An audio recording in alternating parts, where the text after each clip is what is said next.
বাংলাদেশের অন্তর্বর্তী সরকার জাতিসংঘের প্রস্তাবে মিয়ানমারের রাখাইনে সহযোগিতার জন্য নীতিগতভাবে মানবিক করিডোর দিতে সম্মত হয়েছেন। যে করিডোরের প্রধান দপ্তরই হতে যাচ্ছে বাংলাদেশের টেকনাফ। এ বিষয়ে মিয়ানমার সরকার সম্মতি দিলেই শুরু হবে করিডোর। বাংলাদেশের রাজনৈতিক দল এবং রাজনৈতিক বিশেষজ্ঞরা মানবিক করিডোর নিয়ে অনীহা প্রকাশ করেছেন।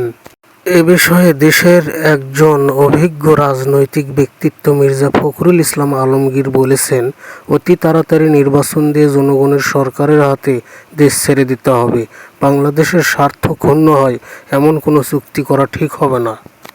এ বিষয়ে বিএনপির ভারপ্রাপ্ত চেয়ারম্যান জনাব তারেক রহমান বলেছেন, বাংলাদেশ মিয়ানমার মানবিক করিডোর নিয়ে কোনো সিদ্ধান্ত কোনো রাজনৈতিক দলের নিকট হইতে নেওয়া হয়নি।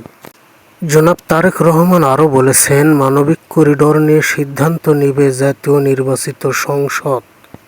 বাংলাদেশের স্বাধীনতা এবং সার্বভৌমত্ব ঝুঁকিপূর্ণ হয় এমন কোনো চুক্তি করা ঠিক হবে না। সবাই ভালো থাকুন, সুস্থ থাকুন। আসসালামু আলাইকুম।